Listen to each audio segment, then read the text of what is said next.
Okay, we are back with another Dragon Ball Daima review.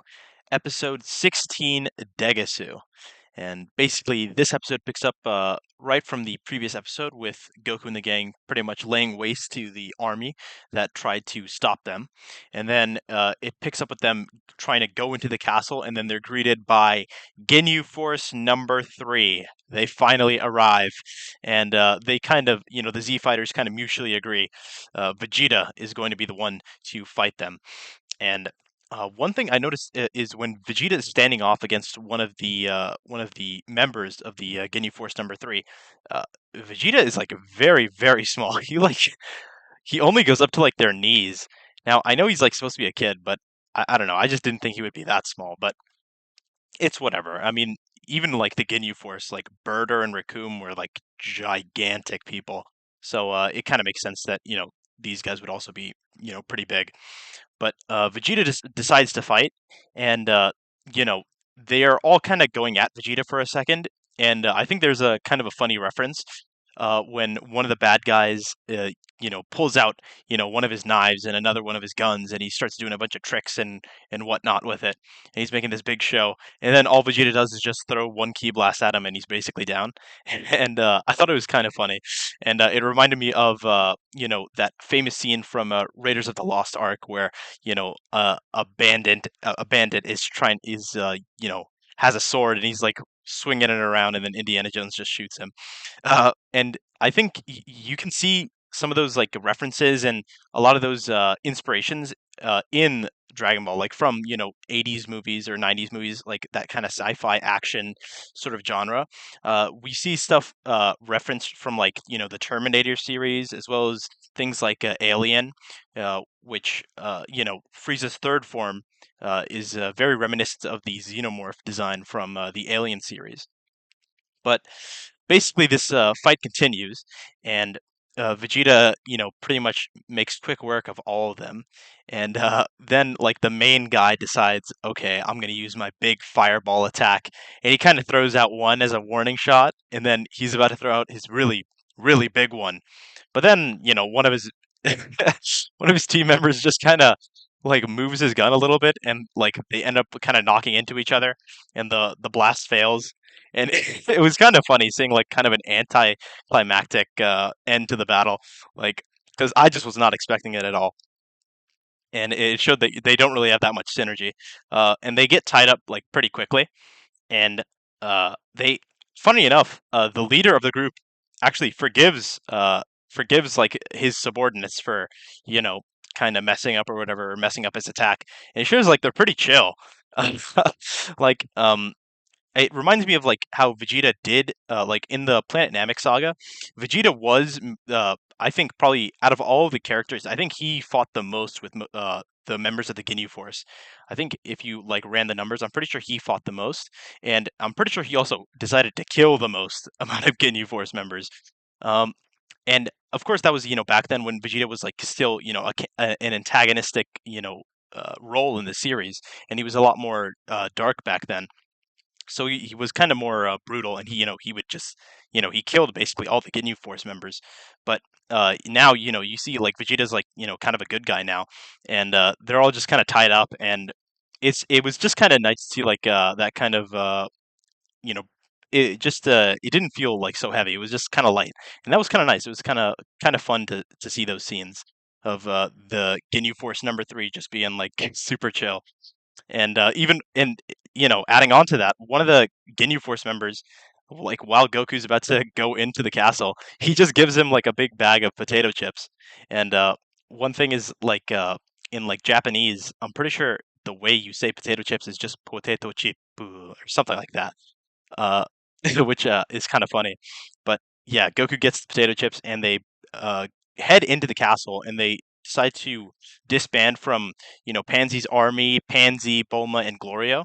But while they're going in, you see Pansy kind of try to sneak in, and Glorio actually notices her kind of sneak in with them, and they basically go inside Goma's castle, and all the army members inside the castle are like freaking out, and the girl who got the third eye from the previous episode is like, trying to figure out where to meet Degasu, to give him the eye that he requested.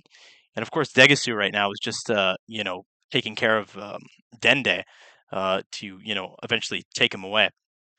But the inside of Goma's castle, while Goku and the gang are kind of running through it, it looks kind of cool. I like the lighting, and a thing that happens during that scene is that Goku senses Dende's ki, and I was just wondering why Goku didn't instant transmission to his ki, but I guess it's whatever, because they find him very quickly afterwards, and Degasu holds Dende hostage, uh, and while this is all happening, Goma feels, but Goma is like watching it, and he is like feeling betrayed that Degasu revealed his plan of wanting to actually be the Demon King, and he reveals that it's in their race's nature to seek out high positions. Him and Supreme Kai, Shin, and while this is all happening, Pansy, of course, sneaked in with the gang, and she tries to get the jump on Degasu, but Degasu is too quick, and he pulls out the gun on her as well, and he's about to get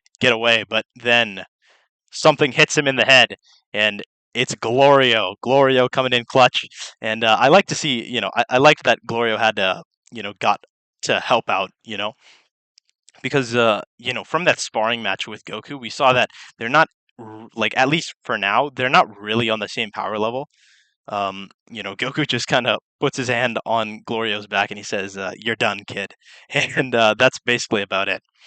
But after that, or not Glorio, Degasu is taken away in this like really cool looking scene, where he's wrapped up in these, I guess, sort of handcuffs for like his body, but it's like a very cool looking shot with their almost silhouettes up against this red background, and it just looked really nice, I thought, and it was a nice change of pace. Uh, but basically, they after that they decide to look for the first Dragon Ball, that the Tamagami One would be protecting, and they arrive to it, and you know, given that Goku fought Tamagami number three and Vegeta fought Tamagami number two, I was kind of hoping they'd be like, "All right, Piccolo, you can fight him," but I'm pretty sure Goku just decides to fight because Vegeta got to fight number two, and I guess they wanted to alternate. Piccolo doesn't really get many chances to fight, but when he does, it's always awesome. Um, but yeah, then they realize that the Dragon Ball is actually missing from Tamagami number one, and then in a very dramatic scene, they finally meet Arinsu, and she's there with Majin Du and Majin Ku, with Majin Ku holding the first Dragon Ball, and she basically announces that they have the first Dragon Ball, and I think in the next episode that will probably lead to a big showdown. We're gonna finally see something go down between those two parties, and we see right as that scene ends, we see that Glorio looks pretty worried, uh, and he's like sweating because we do know that he is working in some way. He is affiliated with Arinsu, as we saw in one of the previous episodes where he was on a like FaceTime call with her or something, and she was basically like, all according to plan, basically. So we'll see how that goes down and see where Glorio's, where his loyalty lies. But then it cuts from that. It goes to Goma in the palace with the girl who brought the third eye from Hybis. She brings the third eye and she brings it to Goma because she can't find Degasu. And uh, basically, Goma asks her to put the third eye in his head, and she refuses. But then he offers her, $100,000. No, he offers her 50 grand, and then she's like, "No, make it 100," which is kind of funny.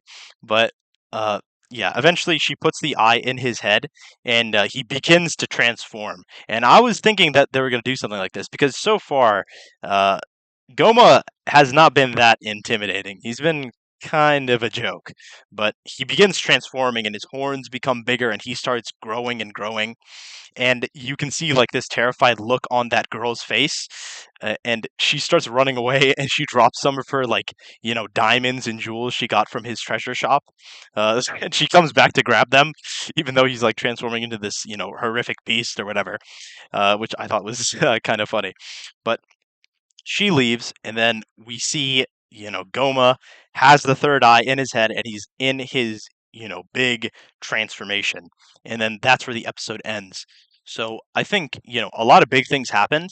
We saw Degasu get taken down. We've seen Arinsu finally show herself and reveal herself to the group.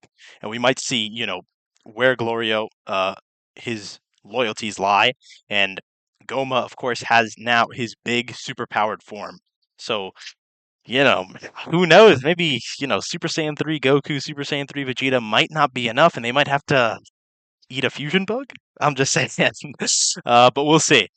This was not too crazy of an episode, but it was still pretty good for how much happened. And I think the next episode I think is going to be really really interesting, and I think they're really going to knock it out of the park. But yeah, this episode of Daima pretty good. Can't wait for next week.